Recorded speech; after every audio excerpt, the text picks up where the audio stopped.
Hello, hello, my rainbow lovers! I hope that you're loving rainbows, because if you know, you're probably in the wrong place. So we are going to be using the Pinkfresh Studios Slim Line Cloud Coverage Stencil today. And I'm going to be using a lot of yummy inks from Pinkfresh Studios. And we are going to create a rainbow cloud background. Because why not, right? Not like I'm not on a roll. So I've gone in here first with the lightest pink, which is called Lemon Whip. And I'm using all my life-changing blender brushes, and I'm just wiping off the excess ink on a piece of kitchen towel, and then also cleaning off the stencil itself for to make sure that I don't sort of get too much contamination between the layers. So we're going to just move that stencil up a teeny tiny bit, and then we're going to move on to the next color. Oops, I'm sorry. I used Sunshine first, and now we're using Lemon Whip. So I have picked out, I think, 2 shades of every color to create that rainbow background. And as I said, we're going to be going from sort of yellowy to peachy to corals, pinks, purples, blues, turquoise and greens. I can't remember exactly how far up we go, but so in between each color, we are going to clean off our stencil to make sure that we don't get to any color contamination. And next up is Peach Fuzz. So we're going to go in very, very gently, and because this is a very sort of soft color as well. Now you might notice that I've got a very firm grip on my brush. I'm showing my brush who is boss. So you want to hold on to your brush head and rub in, so you want your brush to be nice and sort of saturated with color. Then what I do is I tap off the excess on the inside of the lid of that particular ink color. And the reason I'm doing this is so that on those times when I want a very, very soft and gentle color, instead of going to the ink pad, I go to the ink lid. I know it's only going to save me maybe like 1% of a penny in the long run. However, it does feel like it's a bit of a smart hack. So I'm going to keep doing it. So we are moving on to, I do believe, Apricot.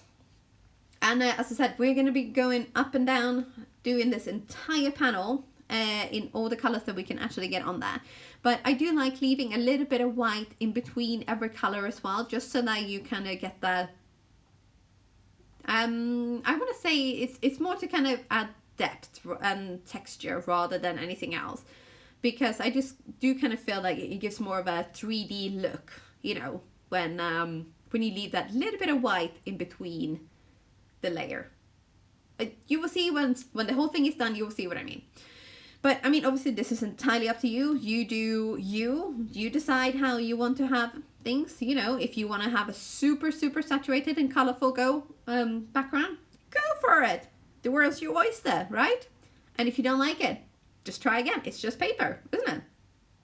Because I mean, it's not like, even though I like my little ink saving hack there, it's not like we're going to be throwing away dollars and dollars every time with every single piece that goes wrong. So let loose and have fun and experiment. That is the whole point of being creative, I think, is just letting your creativity loose and be a wild animal, and you never know what you might end up with. I mean, some of these things that I have tried, I've been very skeptical at first, and then things have kind of taken on a life of its own, and all of a sudden I have this amazing background or coloring or whatever it might be, you know, and I didn't have a single clue where this was going to begin with. But it's all a journey, isn't it?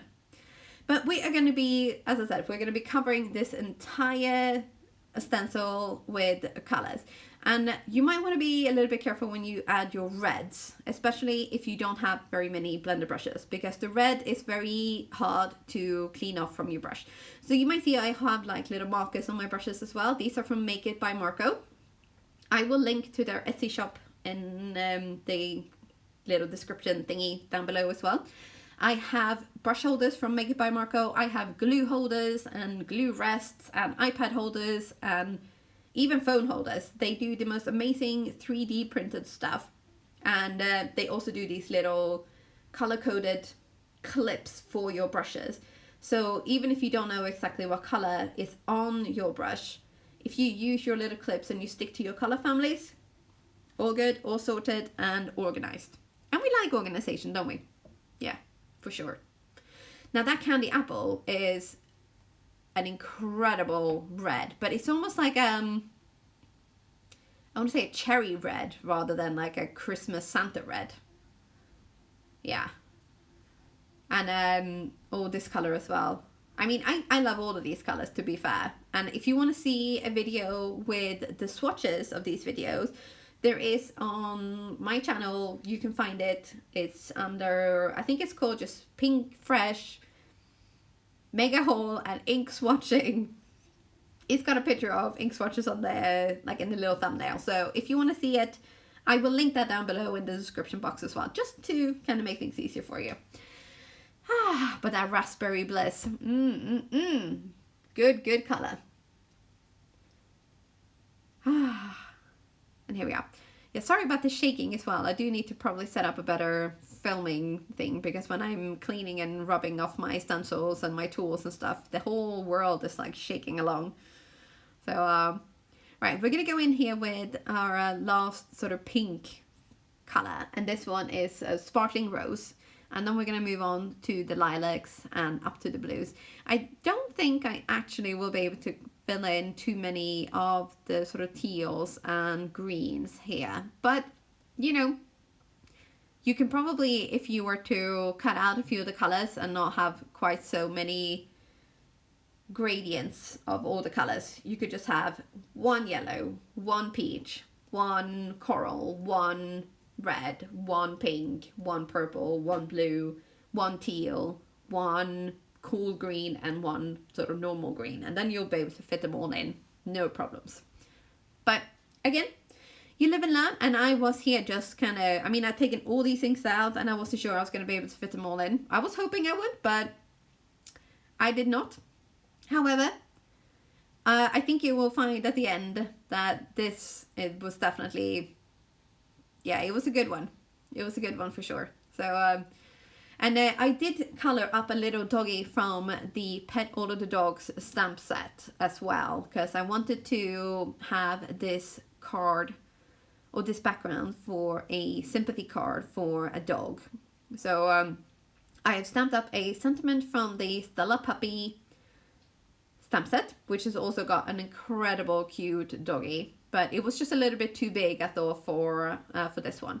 So I colored up what is probably a beagle in the Pet All of the Dog set, and then cut him out with the coordinating die cut and put that together. And I've used also the Slim Line Diecutting System in order to make my card base, and I think I might have used that already on this piece to make sure that it was the size that I wanted it to be.